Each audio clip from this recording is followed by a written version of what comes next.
देखिए, सबसे बड़ी चीज़ तो साल भर से सरकार आरजेडी और जेडीयू दोनों मिलकर चला रहे हैं। सरकार बनने से पहले आरजेडी के राजकुमार बिहार के नौजवानों को झांसा देते थे कि हम सरकार में आएंगे तो कैबिनेट की पहली बैठक में 10 लाख लोगों को नौकरी देंगे। कहाँ गया उनका वादा? अब साल भर में तो कितनी बार कैबिनेट की बैठक हो गई हो। तो 10 लाख लोगों को रोज़गार देने का जो उनका वादा था, सब हवाई अब तो साबित हो चुका है। बाकी चीज़ लॉ एंड ऑर्डर तो अब आरजेडी के रहते लॉ एंड ऑर्डर ठीक हो जाए, ये तो दोनों एक दूसरे का उल्टा है ना। आरजेडी जहाँ होगा वहाँ लॉ एंड ऑर्डर हो ही नहीं सकता। इसलिए जब से आरजेडी के साथ मिलकर सरकार बनी है, तब से बिहार में देख रहे हैं कि छोटी बच्चियों के साथ किस तरह से बलात्कार की घटनाएं लगभग हर जगह हो रही है, हत्या की घटना हो रही है, लूट की घटना हो रही है। मतलब सुशासन के नाम पर मजाक चल रहा है और यही हो रहा है। तो साल भर में तो बिहार की जनता ने देख लिया कि आरजेडी वाले बदलने वाले नहीं है और नीतीश कुमार जी आरजेडी के सामने घुटना उन्होंने टेक दिया है। यही चल रहा है। नीतीश कुमार का कहना है कि वो 73 साल के हो गए हैं और वो जल्द जाने वाले हैं। तो देखिए, उनका यह बयान सुनकर मुझको दुख हुआ है।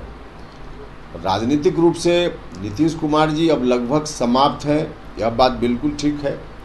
अब राजनीति में उनका कुछ नहीं बचा है, उनकी पार्टी पूरे तौर पे समाप्ति के कगार पे है, यह बात ठीक है। लेकिन एक व्यक्ति के रूप में अब जिस तरह से उन्होंने कहा, अब आरजेडी के दबाव में, घबराहट में, किस रूप में उन्होंने कहा, लेकिन मुझको लगता है कहीं ना कहीं से कुछ अंदर की चीज़ें हैं जो उनको इस रूप में प्रभावित कर रही है, जिस बेचैनी में कह रहे हैं कि अब हम जाने वाले हैं। भगवान न करे, हम तो भगवान से प्रार्थना करेंगे कि उनकी लंबी आयु हो, स्वस्थ रहे। राजनीतिक रूप से अब अवसान उनका निश्चित है, जो खुद ही उन्होंने कर लिया। लालू जी को और किसी बात से मतलब है, उनको तो उनका बेटा कैसे मुख्यमंत्री बन गया है, इस बात से मतलब है। इसलिए लालू जी, अलग बात है कि कुछ कुछ बीच में बोलते रहते हैं, लेकिन उनको कोई मतलब नहीं। उनको मतलब है कि उनका बेटा जल्दी से जल्दी कैसे मुख्यमंत्री बन जाए। सर, नीतीश जी के आप काफी करीबी रहे हैं एक समय। निशिकांत दुबे ने कहा है कि एक पत्रकार के यहाँ बैठक। हाँ, तो इस पर तो जवाब अब जेडीयू के लोगों को देना चाहिए।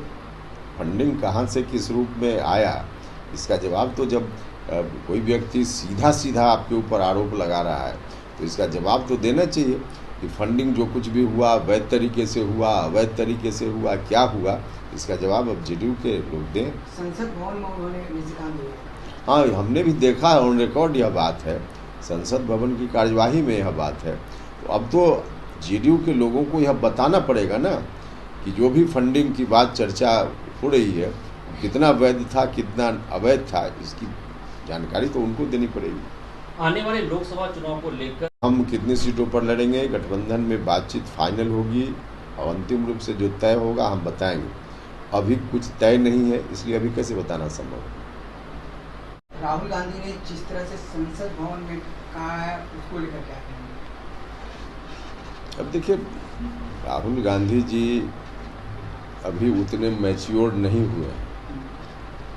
अब उनको उनके सलाहकारों ने जो लिख कर दिया होगा, बताया होगा, उसके हिसाब से बोल रहे होंगे। लेकिन जो कुछ भी बोल रहे हैं, मैंने भी थोड़ी बात उनकी सुनी है, उसमें जनता सारी चीज़ों को देख रही है और अपरिपक्वता के कारण अनाप शनाप, सीधे कहिए कि अनाप शनाप वक्तव्य है। तो अनाप शनाप वक्तव्य देकर अगर चाहेंगे कि देश की जनता को अट्रैक्ट कर लें, तो ये कहाँ से संभव है? यही है उनका।